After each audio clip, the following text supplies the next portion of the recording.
Naam, mambo vipi mpenzi mtazamaji wetu wa Sport Recap, karibu sana katika channel yako pendwa kabisa ya michezo. Tunakuletea update hii hapa inayohusu klabu ya Simba Sports Club. Lakini kabla hujaendelea, please tunakuomba usubscribe ili uweze kuendelea kupata update nyingine.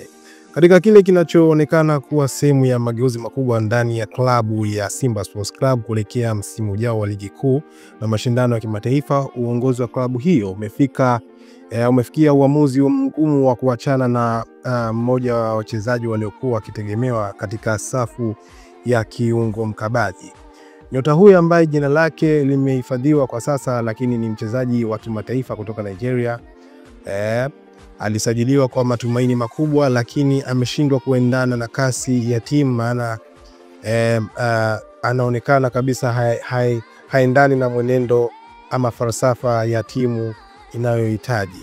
Kwa mujibu wa taarifa kutoka ndani ya klabu ya Simba, uamuzi huo umetokana na mapendekezo ya moja kwa moja kutoka kwa kocha mkuu Fadlu Davis, ambaye tayari ameonyesha dira mpya kuelekea msimu ujao, hususan katika mashindano ya ligi ya mabingwa Afrika.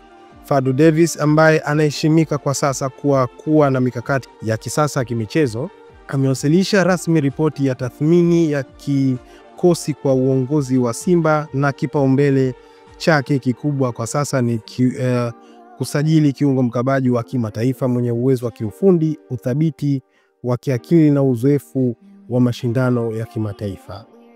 Tunahitaji mtu atakayeleta mabadiliko kwenye eneo hilo la kiungo. Tunajenga timu yenye ushindani wa kweli kutoka hapa Tanzania na Afrika.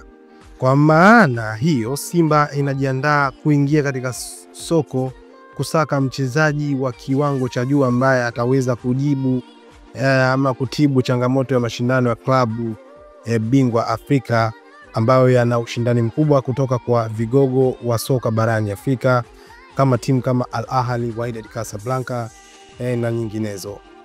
Lakini pia kwa upande huu wa kiungo huyu mkabaji wa Simba ambaye anatarajiwa kupewa thank you hivi karibuni, mashabiki nao walikuwa na mengi ya kuzungumza kupitia issue hii.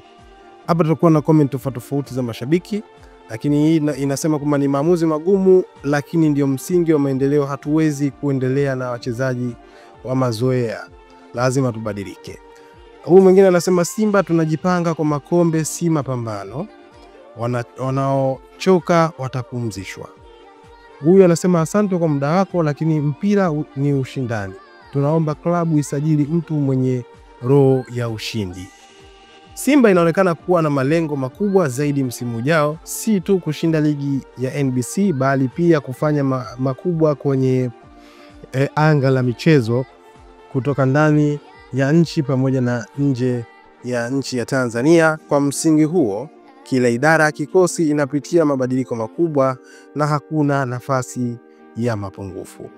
Wadau wa soka wanatabiri kuwa msimu ujao utakuwa wa kihistoria kwa Simba kama klabu itaweza kutekeleza kikamilifu mapendekezo ya Fadlu Davis. Once a lion, always a lion. Heshima na shukrani kwa nyota aliyeondoka. Safari ya mabadiliko imeanza rasmi Msimbazi. So hiyo ni update nyingine tena tumekuletea mpenzi mtazamaji wetu. Usisahau kusubscribe, kulike na kushare ili uwe wa kwanza kupata update zetu. Tukutane kwenye video nyingine. Asante.